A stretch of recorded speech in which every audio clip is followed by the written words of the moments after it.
পটুয়াখালীতে বৃদ্ধা মাকে মুরগির খোপে আশ্রয় দিয়েছেন সন্তানরা। দর্শক, একটি মর্মান্তিক ঘটনা জানাতে যাচ্ছি আপনাদের, যা শুনলে আসলে আপনার চোখ থেকে পানি বের হবে। আপনি নন শুধু, যে কোনো হৃদয়বান মানুষের চোখ থেকেই পানি ঝরবে। বলা হয়ে থাকে মায়ের পায়ের নিচে সন্তানের বেহেশত, কিন্তু সেই মায়ের প্রতি যখন এরকম অবহেলা করা হয়, জন্ম দিয়েছেন যিনি, সেই মাকে যদি এরকম একটি মুরগির খোপের মধ্যে আটকে রাখা হয়, তাহলে যেন আল্লাহর আরশ কেঁপে ওঠে, সন্তানের জান্নাত যেন হারাম হয়ে যায়। এরকমই একটি ঘটনার বর্ণনা জানাতে চলেছি আপনাদের। যে মা বাড়ি বাড়ি ভিক্ষা করে সন্তানদের লালন পালন করে বড় করেছেন, সেই গর্ভধারিণী মায়েরই আজ আশ্রয় হয়েছে মুরগি রাখার খোপে। বৃষ্টির পানিতে ভিজে যাওয়া এরকম স্যাঁতস্যাঁতে পরিবেশেই দীর্ঘ বছর যাবৎ বসবাস করছেন জনম দুঃখিনী মা। মুরগি রাখার এই খোপটিতে নেই কোনো কাঁথা কিংবা বালিশ, এমনকি হাওয়া বাতাসও চলতে পারে না ঠিকঠাক। দেখা যায় এমন একটি ঘরেই কোনো মতে খুঁটোমুটো দিয়ে বসে আছেন অসহায় মা। একটু পরপর খাবারের জন্য করছেন ডাক চিৎকার, কিন্তু কে শোনে তার চিৎকার?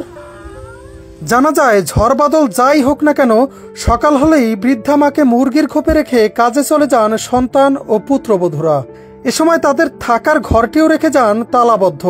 নিরুপায় হয়ে খাবারের আশায় নরবরে শরীরখানা নিয়েই এবারে ওবারে ছুটে বেড়ান জনম দুঃখিনী মা। সম্প্রতি পা পিছলে আছাড় খেয়ে মাথা ফেটে যাওয়া সহ হাত ভেঙে গেছে বৃদ্ধা মা নূরজাহান বেগমের। সারাদিনের যন্ত্রণায়ও ছটফট করছেন তিনি। এছাড়াও একটু পানি খাওয়ার জন্য করছেন তীব্র আহাজারি, কিন্তু একাকী বাড়িতে তার এই করুণ আহাজারি শোনার জন্য কেউ নেই। কারণ আদরের ছেলেরা যে ঘর তালাবদ্ধ রেখে সকালবেলায় চলে যান এদিক সেদিক, ফেরেন আবার সন্ধ্যায়। সম্প্রতি বন্যা হওয়ার কারণে জোয়ারের পানিতে থই থই করছে নূরজাহান বেগমের খোপটির চারপাশ। এতে যেন তার মধ্যে কাজ করছে এক অজানা আতঙ্ক। দুঃখজনক এমন ঘটনাটি ঘটেছে পটুয়াখালী সদর উপজেলার লাউকাঠি ইউনিয়নের দক্ষিণ লাউকাঠি গ্রামে। অবহেলিত বৃদ্ধা মায়ের দুই সন্তানদের কাছে এ বিষয়ে জানতে চাইলেও তাদের কোথাও খুঁজে পাওয়া যায়নি।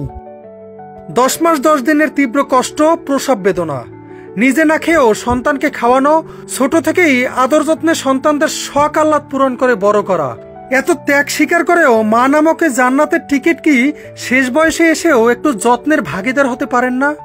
অবশ্যই সন্তান হিসেবে আজীবন মায়ের প্রতি আদর যত্ন ও ভালোবাসা আমাদের নৈতিক দায়িত্ব ও কর্তব্য। এজন্য প্রয়োজন আমাদের মানবিকতা বোধের, শিক্ষিত হওয়ার আগে প্রয়োজন মানুষ হওয়ার। তবেই পৃথিবী হবে আরো সুন্দর, শান্তিময়। সোহাইব মাকসুদ, নূর নবী, পটুয়াখালী নিউজ।